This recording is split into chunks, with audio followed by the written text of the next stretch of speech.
Thank you. Representative from Pennsylvania, Mr. Mackenzie, is recognized for 5 minutes. Thank you to the chairman, and I appreciate all of the testimony being provided today. A very important topic. Integrating AI into our education system has huge potential benefit for our students. I think we're all aware of, even right now in its early stages, what it can do to increase educational opportunity and customization for students. So a lot of benefit there. We are also talking about some of the elements that we need to be aware of to make sure that we protect privacy and security for our students. Great topics. But earlier, we heard from a number of testifiers about bias that can be built into the AI systems that are being incorporated into the classroom. And I think we're all aware that depending on who nurtures or trains the AI, they're going to end up putting out different results at the end of the day. Ultimately, I think what we want for our students is a maximally seeking truth AI. We want the truth to be provided to our students.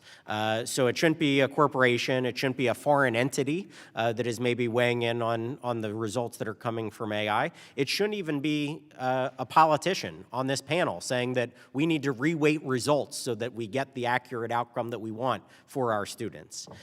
So how do we, and how should everybody, be thinking about what AI we are selecting, what actual critiques or reviews of that AI is being made available publicly when we see that bias or misinformation is being included in results, and how does that get communicated to the decision makers in school districts or local entities that are actually picking the AI systems? And I'll go first to Dr. Rafal-Baer.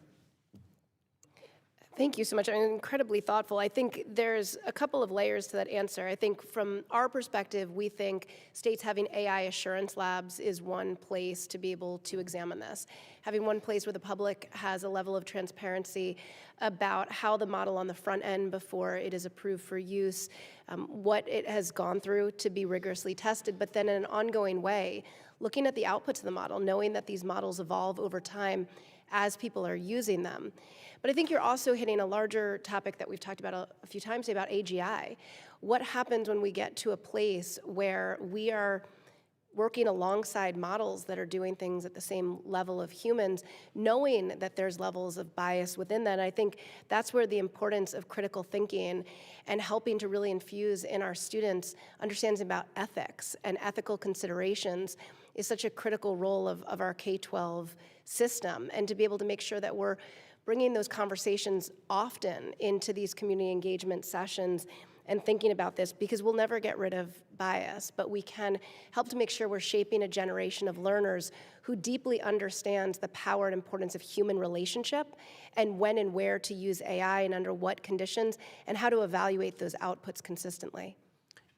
I'll go to anybody else on the panel. Do you guys have any thoughts, or are there resources available where people can go and see which AI systems are actually providing, on a whole, collectively, maximally truth-seeking information? Because I think this is going to be a real challenge for everybody that is adopting this to have this kind of decision made in a classroom. It's akin to selecting your curriculum or your textbooks.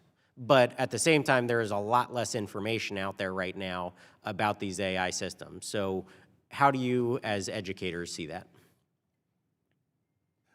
I think that's a fantastic question, and I want to reinforce what Dr. Rafal-Baer has said.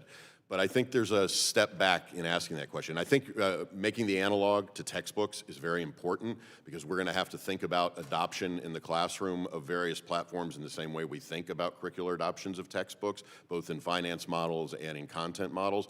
But I think in answer to your bigger question, this is where the importance of demystifying these tools becomes critical. Because if we're going to move into the critical thinking position about having students be able to evaluate the information that's put before them, they first have to understand how those systems work, what an LLM does, where the data is pulled from, so that they can begin those evaluative processes. In other words, by demystifying the function of a generative AI tech, allows the student then to see the working model and understand these are now the questions I have to ask.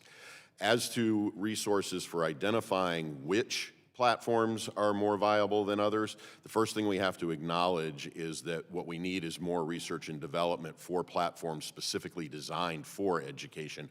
We do a lot in education of retrofitting to technologies that have already existed and been put in play in industry and other places. We actually need platforms that are designed for education specifically. This is why Mr. Chisholm's approach to having his own independent server and his own model is a very kind of forward-thinking model. So I think the demystification process is critical. Well, I will wrap up. We are over time, but I want to thank all of you again for your very thoughtful input today. I think this is, again, an incredibly important topic as we look to advance education in our country. And I appreciate particularly that last point about demystifying the systems, because I'll date myself very quickly here. When I was growing up, scientific calculators were a new invention. But at the same time, we were always trained to actually understand the fundamentals and the processes before we used the scientific calculators to get the answer in a quicker fashion. So thank you again, and I yield back.